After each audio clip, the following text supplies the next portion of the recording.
Hey everybody, this is Dominic, DeAngelo, WrestleZone.com. Today's date is March 16th, 2021. Happy Steve Austin Day. But I'm more than happy to have with me here, none other than coming out of retirement, Mr. Doug Williams. Doug, thank you for joining me, brother. No problem. It's good to be here. How you doing? You all right? It's good to see you again, man.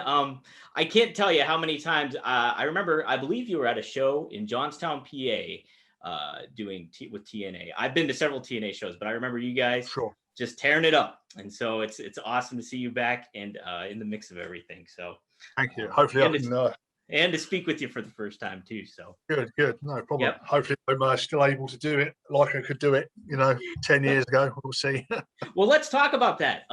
So you went on Twitter and you said COVID and the pandemic and everything made you kind of reassess, just what you were doing and everything, and doing what you want to do. And so speak to that a little bit. What is there a certain moment that made you come to this decision, or what kind of sparked you to come out of retirement after 2018? Is that when you retired, correct?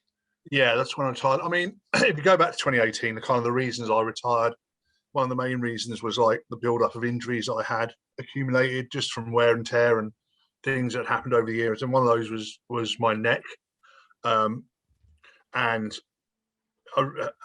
Come 2019, I had neck surgery, and the result of that was I was getting strength back in my arms, and the symptoms, not all of the symptoms, but the symptoms that I was suffering from, most of those went away.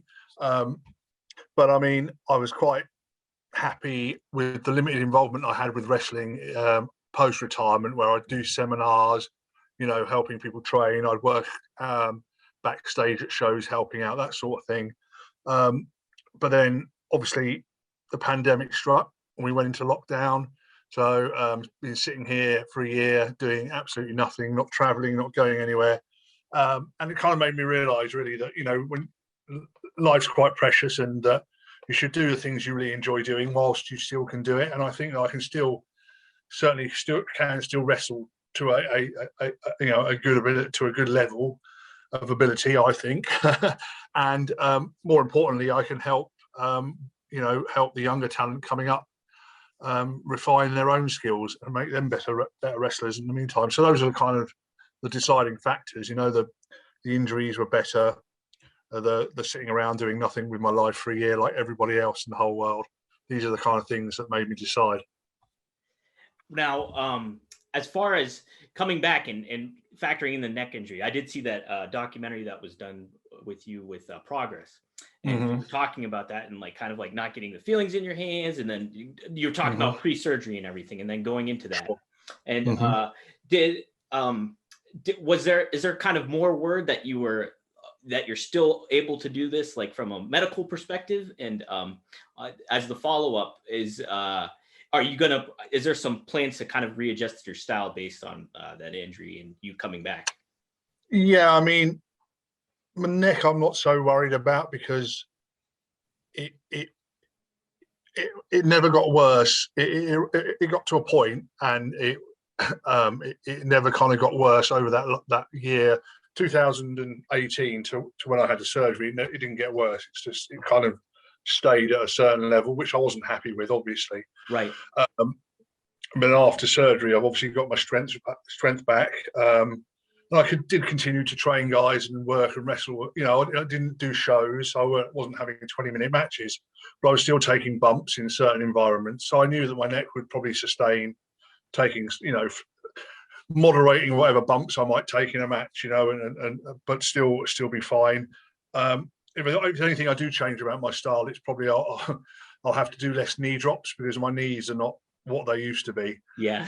But I kind of had phased them out a little bit over the last few years. I didn't do many knee drops, not so many knee drops off the top rope, and I tried to stay away from doing that and change it. So that's probably the one thing I'll change. I mean, technical wrestling and moving about, putting holds on, is still going to be the same. I still won't have a problem with that. Tried and true there. Yeah. No. So is there any other moves too that over the course of your career that you kind of were like, oh man, I kind of wish I wouldn't have done that so much? I kind of wish I would have held back on doing those moves as much as I did. Is there any It's interesting you say that, because before, I mean, you know what my finisher is, a chaos theory suplex, yeah? My finisher. Yeah. Mm-hmm. Before I used that on the regular, I had another finisher, which was like a jumping tornado DDT. Okay. It was always my finisher. And I think if you watch my career from like say 2000 to 2005, you'd recognise that as being my primary main finishing maneuver. Right. But looking back on it, I used to concuss myself quite a bit doing it. Really? And drive the back, the way I'd fight, high angle back bump, it probably wasn't the best thing to do. So I probably, maybe looking back, I shouldn't have used that so much as I did. Yeah. Retrospective.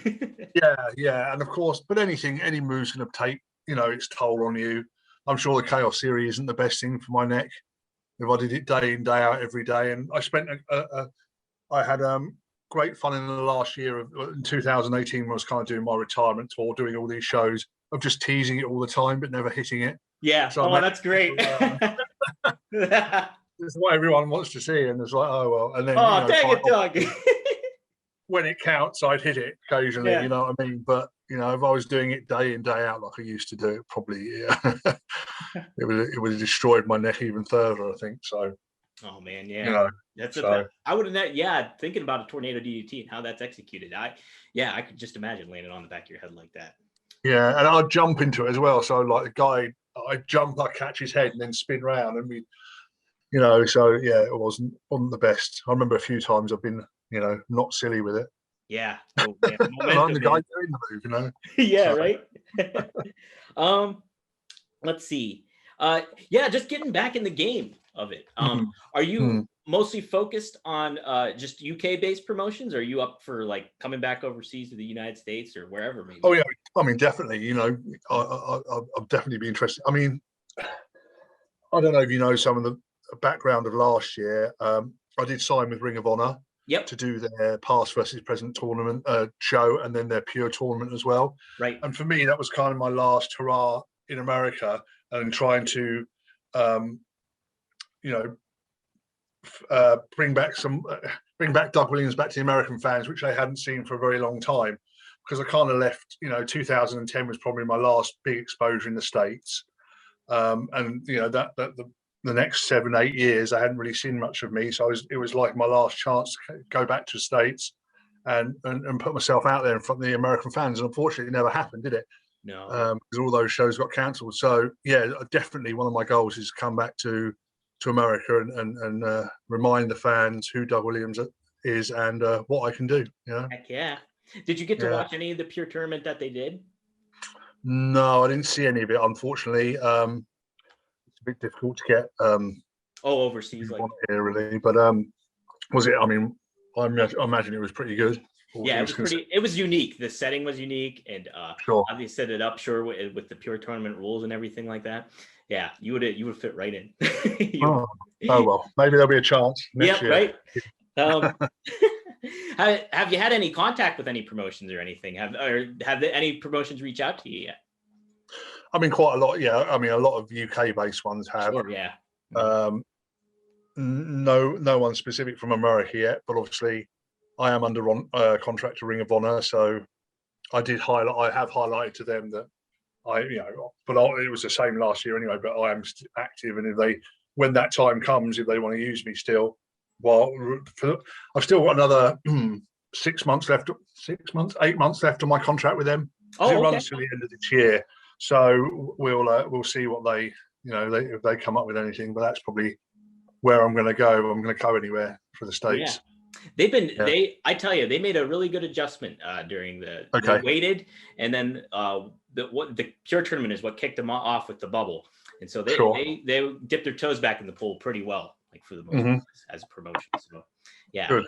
Yeah. So how about let's talk from other things in regards to when you were during your downtime and your retirement as well, was there particular talents that you watched that you're like, oh man, I would love to grapple up with that guy or try that out, or something that gave you more the bug again a little bit more too? Was there any particular talents? No, really, to be honest with you, the opposite kind of occurred. Oh really? Well, the evolution of wrestling as it is now and as I see it is you know, it's mildly different to how I was trained and what I'm used to. And really, I was kind of thankful for, God, I've got to try and keep up with these guys now. They do so much so quickly. I was just thought, God, I'm not going to keep up. No one's going to, you know, no one's going to want to see my story-based, you know, technical style too much. But it's a case of just mixing in what I can do with what they can do, I think, and I think, you know, there's value in some of the things that I think are lost in today's professional wrestling that I can maybe re-educate or educate some of the younger guys into, and help them develop as performers, and that's really the main thing. But back in 2019, I was like, yeah, thank goodness I'm out of it. I can't. You're like, ooh. And anytime I got the bug, I just turned on and watched a bit of, you know, watched a match or two. I'm like, no, they can do, they can carry on doing what they're doing. Thanks. Well, you know what? I'm very much with you on, like, I'm more of the story based than I mean, I love the athleticism aspect of it. But like, I'm more of the story based and the technical mat work and the slow pace of it building to the crescendo of it all. And so I watched, you know, I cover AEW for the site and other things too, but like getting to see those little aspects that like Cody Rhodes does, you know, he does a very story-based telling thing. And I think there's still a market for that. I mean, and you know, it's that, to no pun intended, but that's the pure aspect of wrestling too. Yeah, it is. And you know, that ties in very much with characters. If you're invested in someone as a person, then the story will mean so much more to you. You know, you know, a lot of the modern style now is fantastic to watch in its bubble, but once you've watched it, you forget about it and you move on, and you don't necessarily remember the people that did that stuff. You thought, wow, that stuff was amazing, but you don't necessarily remember the characters, the individuals, their names, you know, things like that. Whereas, you know, if you get invested in a character, if you get invested in a person, the story of the match then becomes much more important, and you'll find yourself much more invested in it. So maybe there's a little bit of that lost, but as you say, Cody's pretty good at it, and you know, and people are invested in him because there is a story there a lot of the time, and there are others here and there. It's just the flavour of the moment in wrestling is a lot of action, isn't it? You know, it is. You know, and you know, I think the immediacy too of like something like social media, where people see that instant clip and they're like, wow, look at that. But then to your point again, it's just, you see it and then you don't retain a whole lot of it either. No, you just move on to the next one, don't you? Move on to the next one. Yeah, there's plenty of that. So as far as somebody that's had quite the journey too, since you retired, was your former tag team partner, Nick Aldis. Talk about how he has improved since, well, I mean, probably, since you tagged with him. And then how have you thought about his NWA run and what he's done with it, despite the COVID, you know, interference and all that kind of thing? Well, I think he's done a tremendous job of getting over the importance of being the champion. You know, he projects himself, you know, with that kind of gravitas and the importance of here's a person that deserves to be champion, and that is why that's why I'm the champion, and it's an important thing to be. You know, he's the head of the company, he's the most important person in the company, and everybody needs to beat him in order to get that spot. And I think his promos are just phenomenal. I mean, he was always, you know, even when he was younger in TNA, he was always a good talker. Yeah. You know, but sometimes you have to rein him in a little bit on what he wanted to say. But now he has it, you know, he has it down pat. And I think he's doing a great job. And it's you know, testament to him that the NWA has built up some kind of, you know, a little bit of a resurgence from when Power originally started. Unfortunately, it got cut off by COVID, but that's, you know, that's, pardon me, unfortunate. But I'm sure if they carry on down that path in the coming months, they'll start building up that following again, and Nick's spearheading that, of course. And you know, I think he's doing a fantastic, like to your point, he's doing a fantastic job is portraying that old school, like Lou Thesz kind of like champion, where it's like well dressed, you know, cuts a sharp promo, and then you know, gets down to business in the ring, and then like from each unique, I think each match that he's had, whether it's been on that prime time that they've been doing, that primetime action live, or from Power and stuff, each match has a significant build and story to it. And I think he conveys that super duper well. And, you know, it gives that NWA that ambiance of like that strength and strong promotion, even despite the ups and downs that it's been going through since COVID. So, yeah, I think he's doing. Yeah, definitely. I think it's attractive, probably quite attractive to the casual fan as well, in that it's such a simple thing to watch. Yeah. You know, and the storylines are very easy to follow, and the characters were there. Going back to what we said before, and you get interested in the characters, then you become interested in the stories, you know?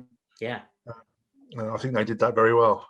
What would you say tagging as British Invasion was like your funnest time with him as characters during TNA? Is there a particular moment that stands out for you there? Yeah, I think well, the whole run as the British Invasion was good fun, but I think, you know, the ongoing feud we had with Beard Money was probably always our favourite. I mean, we had fantastic matches, went all around the loop with him, but we were just, you know, me and Nick, we knew what it was, you know, the characters. We knew, so we just played it up to the max, you know, overly British, singing the national anthem, getting everybody turned against us because of that. Yeah. And we just had great fun with it because we knew we could deliver as well in the ring. So you might as well have fun with the characters while you can, you know? Absolutely. And I think that's a great one too, is like the dynamic, the juxtaposition of the British Invasion and Beer Money. It's like so opposite, oil and water together kind of thing. It's great chemistry there. And it's so much, I mean, it's so different to anything I've done before. I mean, not in terms of the wrestling or tag team, but just in terms of really hamming it up as a character, because everything I've done before was all in Japan or in Europe, and you know, where it's a serious sport-based presentation of wrestling, whereas in TNA I was allowed to come out and just have fun with the character, and I enjoyed that and I appreciated it for that side, which was a part that I'd never really done before. Well, that's what's great too, is that's how I first began to know you, was through that heel character. So then seeing what you were capable of doing, like from, you know, the other international perspective of you being in the, you know, from more technical base has been, it's been a different thrill too. And I just watched too the match you had with Drew McIntyre at ICW.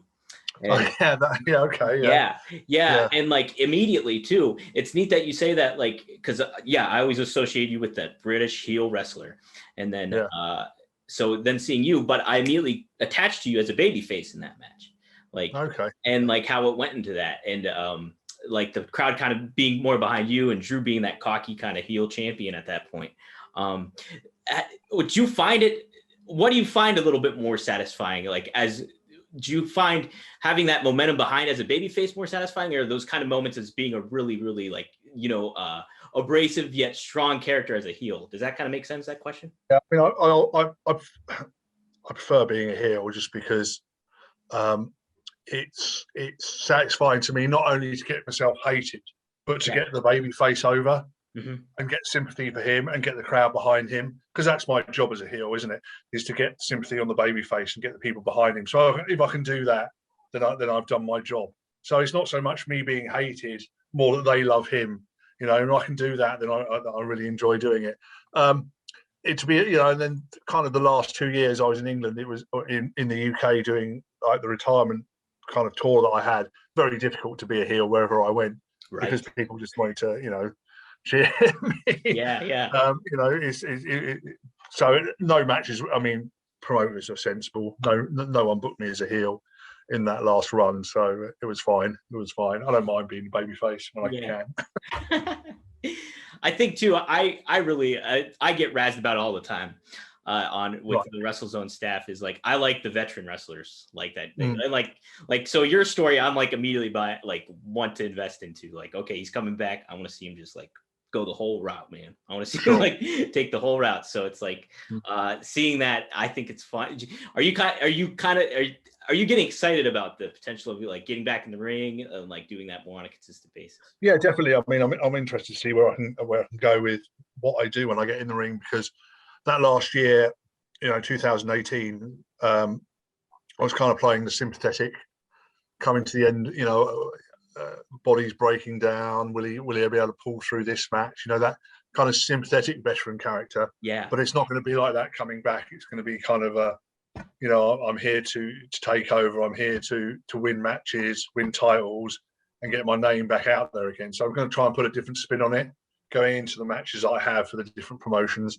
But aside from that, I'm excited to work with young talent, people I've never seen before, met before, and just find out, how they are and how I can help them improve. That's great. And it'll be neat too to see you mix it up with like some of like fresh faces and stuff like that kind of elevated that star level of where they're going too. So as far as speaking of stars, I'll ask you about the guy we just talked about too, is Drew. How have you felt his journey's been as champion, how he's displayed himself as champion and gotten that obviously prime time spotlight with WWE? It's difficult for me to say because if I'm honest with you, I don't watch any of the WWE, so I couldn't really talk about his journey as champion. Mm-hmm. I was made up for him that he won it, but I was sad that he won it in the circumstances that he won it in terms of COVID, and unfortunate that it all happened outside of people live attendances and people being there. But as a person, I know Drew very well. I've known him a long time. I've known him since he started and everything. I think he's tremendous. He could be a tremendous figurehead for the company. He's a tremendous ambassador for the company.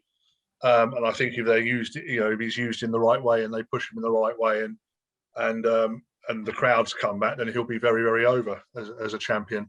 I mean, you tell me. I don't know how they used him. I know he's won and lost the title a couple of times. They've done it in the main event mix, but I don't know. Other than that, I would say overall they've done a solid job with him. I think there's been a couple hiccups, and they've hot potatoed the title a couple times. He's been the champion, so it's like they took it off him. He's not the champ now, so it's just like I think it's more so to your point of like it's unfortunate that it happened during COVID, and like because I know immediately he was doing some really good like Dusty Rhodes kind of like connecting with the people kind of promos and stuff. And he did that during his title win. And it's like, oh man, like if there was a live crowd there, it would just be boom, it would be electric. And he's gotten to display a lot of that personality that he's been able to show too. So I'm not a very avid watcher of WWE myself, but I do make notes to tune into the Drew McIntyre stuff because I think he's on the top of his game for it. So good. Yeah. Well, hopefully that'll be amplified once the crowds return. Eh? I know, right? I know. Jeez. As far like, as far as just that ICW environment, just seeing that like. And that wrestling in the British promotions and everything like that. Do you prefer more of that intimate setting, or are you more apt to have those big, huge environments where it's not like as crowded? Because I looked at that ICW match, I was like, holy shit, they're really tight in there. Well, that was kind of unusual setting even for ICW. I think that was a small club down in the south of England somewhere. Oh, okay. Yeah, it is quite an intimate setting. It's an interesting question. What do I prefer? I think, I'm honest with you, I do prefer bigger crowds, but on a certain size. I think, to me, a venue that holds 2,000 people is the perfect size for a wrestling show because it's not so big that you lose the atmosphere, but it's big enough that you can really, the sound is kind of, when you're in the ring, it still feels like there's 10,000 people there or 15,000 people there. I remember quite a few of the shows that some of the house shows that TNA promoted in 2009, 2010, especially down on the south in Louisiana and Alabama and that.